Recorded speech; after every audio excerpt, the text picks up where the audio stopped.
Hello दोस्तों, आज हम बात करेंगे पृथ्वीराज चौहान के बारे में। पृथ्वीराज चौहान, जिनको पृथ्वीराज थर्ड या फिर राय पिथौरा के नाम से भी जाना जाता है। तो आज हम बात करेंगे इनके शुरुआती जीवन के बारे में, इनके द्वारा लड़े गए युद्धों के बारे में, इनके साम्राज्य के बारे में, इनकी स्किल्स के बारे में हम बात करेंगे और आखिर में ये भी बात करेंगे कि कैसे ऐसे महान योद्धा पृथ्वीराज चौहान की मृत्यु हुई। और अगर आप इस चैनल पर नए हैं तो प्लीज़ इस चैनल को सब्सक्राइब करें और इस वीडियो को लाइक करें। आइए हम शुरू करते हैं। तो पृथ्वीराज चौहान के पिता का नाम था राजा सोमेश्वर और उनकी माता का नाम था रानी कृपुरा देवी। और पृथ्वीराज चौहान का जन्म हुआ गुजरात में। हालांकि एग्जैक्ट डेट ऑफ बर्थ तो पृथ्वीराज चौहान की नहीं मालूम, पर ऐसा बताया जाता है कि जेठ महीने के 12वें दिन को पृथ्वीराज चौहान का जन्म हुआ। और इससे कई इतिहासकार एक एस्टीमेट लगा पाते हैं कि लगभग सन 1167 में पृथ्वीराज चौहान का जन्म हुआ होगा। और पृथ्वीराज चौहान का जन्म शाकंभरी के चौहान वंश में हुआ। और अगर हम बात करें कि इनके बारे में हमें जानकारी कहाँ से मिलती है, तो इनके सोर्सेज ऑफ इंफॉर्मेशन है पृथ्वीराज विजय, पृथ्वीराज रासो और हमीर महाकाव्य जैसी किताबें, जिनसे हमें मेजर जानकारी पृथ्वीराज चौहान के बारे में मिलती है। पर और भी कुछ किताबें हैं जहां से हम पृथ्वीराज चौहान के बारे में जान पाते हैं, जैसे कि प्रबंध चिंतामणि, प्रबंध कोश और पृथ्वीराज प्रबंध। तो ये भी कुछ किताबें हैं जहां से पृथ्वीराज चौहान के बारे में कुछ जानकारी हमें मिलती है। अगर हम बात करें उनकी स्किल्स के बारे में, तो माना जाता है कि 6 भाषाओं में उनको महारत थी। और इतिहास में, गणित में, दवाइयों में, मिलिट्री में, पेंटिंग्स में, फिलॉसफी में, थियोलॉजी में, इन सब विषयों के वो एक अच्छे ज्ञाता थे। और उनके अंदर जो विशेष टैलेंट था वो आर्चरी का टैलेंट था, वो धनुर्विद्या का टैलेंट था। माना जाता है कि पृथ्वीराज चौहान धनुर्विद्या में इतने महारथी थे कि वो आंख बंद करके केवल आवाज को सुन करके भी तीरंदाजी कर सकते थे। और आइए बात करते हैं पृथ्वीराज चौहान के द्वारा लड़े गए युद्धों के बारे में या इनके द्वारा शांत कराए गए विद्रोहों के बारे में। तो पृथ्वीराज चौहान ने अपने जीवन काल में बहुत से युद्धों को लड़ा, बहुत से युद्धों को जीता और बहुत से विद्रोहों को शांत भी कराया। तो आइए हम जानते हैं इनकी पहली अचीवमेंट के बारे में, जो थी नागार्जुन के खिलाफ। नागार्जुन, जो कि पृथ्वीराज चौहान का कजन था और विग्रह राजा 4th का बेटा था। और पृथ्वीराज विजय में इस प्रकार से बताया जाता है कि नागार्जुन ने जो है पृथ्वीराज चौहान के साम्राज्य के खिलाफ विद्रोह किया और गुड़ापुरा के किले को अपने कब्जे में कर लिया।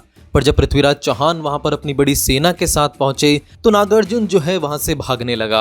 और क्योंकि पृथ्वीराज चौहान एक राजपूत राजा थे तो वो कभी भागते हुए शत्रु का पीछा नहीं करते थे। तो इस प्रकार से पृथ्वीराज चौहान की नागार्जुन के खिलाफ जीत हुई और गुड़ापुरा के किले को पृथ्वीराज चौहान ने वापस अपने कब्जे में लिया। और ये भी बताया जाता है कि वहां पर हराए गए सैनिकों के सरों की माला पृथ्वीराज चौहान ने अजमेर किले के गेट पर टंगवाई थी। अब यदि हम दूसरे युद्ध की बात करें तो वो हुआ जेजाबुक्ती के चंदेलों के खिलाफ, जहां का राजा था परमारदी। तो पृथ्वीराज चौहान ने वहां के राजा परमारदी को भी हराया।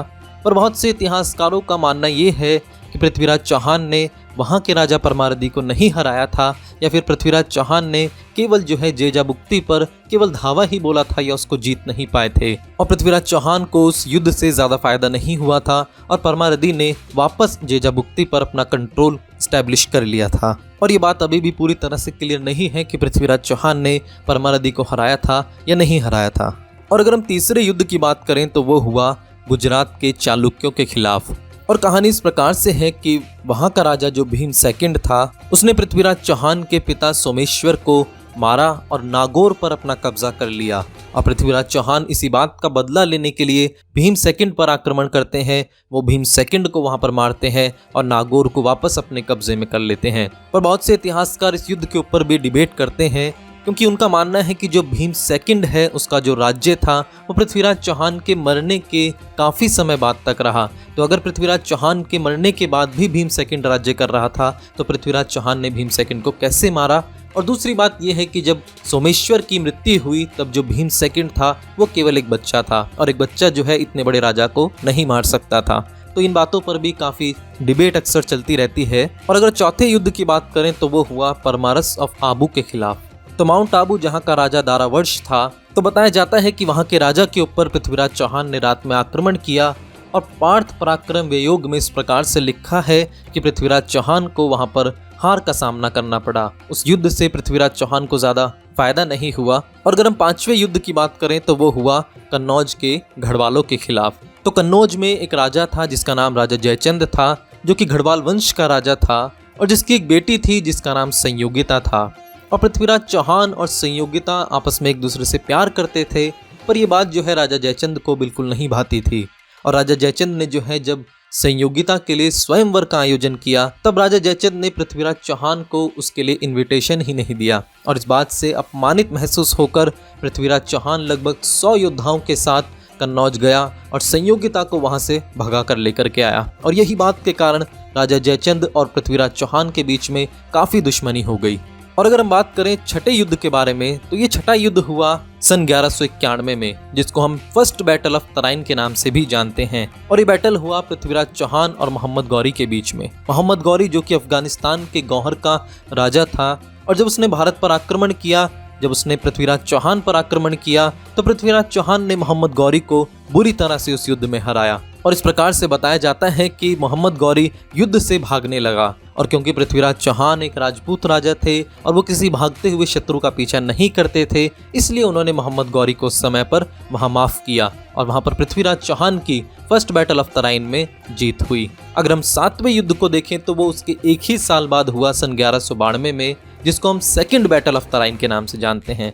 और ये युद्ध भी मोहम्मद गौरी और पृथ्वीराज चौहान के बीच में ही हुआ, पर इस बार मोहम्मद गौरी अकेला नहीं था, पर मोहम्मद गौरी का साथ दिया राजा जयचंद ने। राजा जयचंद जो कि कन्नौज के गढ़वाल वंश का राजा था, और ये वही राजा जयचंद था जिसकी बेटी को पृथ्वीराज चौहान भगा कर लेकर के आया था। और इसीलिए पृथ्वीराज चौहान और जयचंद के बीच में काफ़ी दुश्मनी थी, और इसी कारण से राजा जयचंद ने मोहम्मद गौरी का साथ दिया। और जब मोहम्मद गौरी और जयचंद ने मिलकर पृथ्वीराज चौहान पर आक्रमण किया, तो तराइन के दूसरे बैटल में पृथ्वीराज चौहान की हार हुई। और अगर हम बात करें इनके किंगडम के बारे में, इनके साम्राज्य के बारे में, तो बताया जाता है कि पृथ्वीराज चौहान का जो साम्राज्य था वो मेजरली राजस्थान, हरियाणा और दिल्ली में था। पर यह भी बताया जाता है कि कुछ भाग जो है पंजाब का, मध्य प्रदेश का और उत्तर प्रदेश का भी पृथ्वीराज चौहान के अंडर ही आता था। और आइए हम बात करते हैं पृथ्वीराज चौहान की मृत्यु के बारे में। तो 2 कहानियां हैं जो कि मोस्ट पॉपुलर हैं पृथ्वीराज चौहान की मृत्यु के बारे में, जिनमें से पहली है जो कि लिखी गई चंद्रबरदाई के द्वारा पृथ्वीराज रासो नाम की किताब में। और इसमें इस प्रकार से लिखा है कि जब सेकेंड बैटल ऑफ तराइन में मोहम्मद गौरी ने पृथ्वीराज चौहान को हरा दिया था, तो उसके बाद मोहम्मद गौरी पृथ्वीराज चौहान को बंदी बनाकर गजनी में अफगानिस्तान में लेकर गया और वहां ले जाकर उसने पृथ्वीराज चौहान की दोनों आंखों को फुड़वा दिया। और एक दिन जब पृथ्वीराज चौहान मोहम्मद गौरी के सामने आया, तो जो चंद्रबरदाई भी था वो भी उस समय पर मोहम्मद गौरी के साथ ही था। तो वहां पर चंद्रबरदाई ने बड़ी ही चालाकी से पृथ्वीराज चौहान की शब्द बेदी बाण चलाने की कला का मोहम्मद गौरी के सामने बखान किया। और मोहम्मद गौरी को उस बात पर विश्वास नहीं हुआ और मोहम्मद गौरी ने उस बाण को चलाने के लिए उसको कहा। और जब पृथ्वीराज चौहान के हाथ में धनुष बाण दिए गए, तब पृथ्वीराज चौहान के दोस्त जो कि चंद्रबरदाई था, उसने इस प्रकार से पृथ्वीराज चौहान को बोला कि 4 बास 24 गज अंगुल अष्ट प्रमाण, ताऊ ऊपर सुल्तान है मत चुके चौहान। चंद्रबरदाई ने जो है इस दोहे के अनुसार पृथ्वीराज चौहान को बता दिया था कि मोहम्मद गौरी कहाँ पर बैठा है। और जैसे ही मोहम्मद गौरी ने बोला कि बाण चलाया जाए, तभी पृथ्वीराज चौहान ने मोहम्मद गौरी को बाण मारा और वहीं पर मोहम्मद गौरी की मौत हो गई। और जब मोहम्मद गौरी की सेना पृथ्वीराज चौहान और चंद्रबरदाई को मारने के लिए दौड़ी, तब पृथ्वीराज चौहान और चंद्रबरदाई ने आपस में एक दूसरे को मार डाला ताकि किसी दुश्मन के हाथ उनकी मृत्यु ना हो। पर बहुत से इतिहासकार इस बात को सही नहीं मानते, क्योंकि बहुत से इतिहासकारों का मानना है कि जो मोहम्मद गौरी है उसको भारत के खोखर जाटों ने मारा था। और यदि उसको भारत के खोखर जाटों ने मारा था, तो फिर पृथ्वीराज चौहान ने उसको कैसे मारा।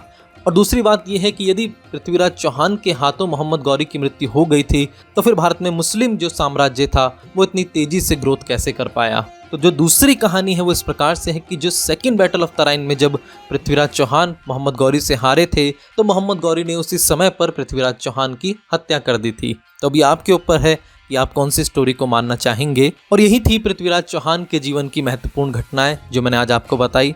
अगर आपको वीडियो पसंद आया हो तो प्लीज़ इस वीडियो को लाइक करें, शेयर करें और इस चैनल को सब्सक्राइब करें। Thanks for watching this video.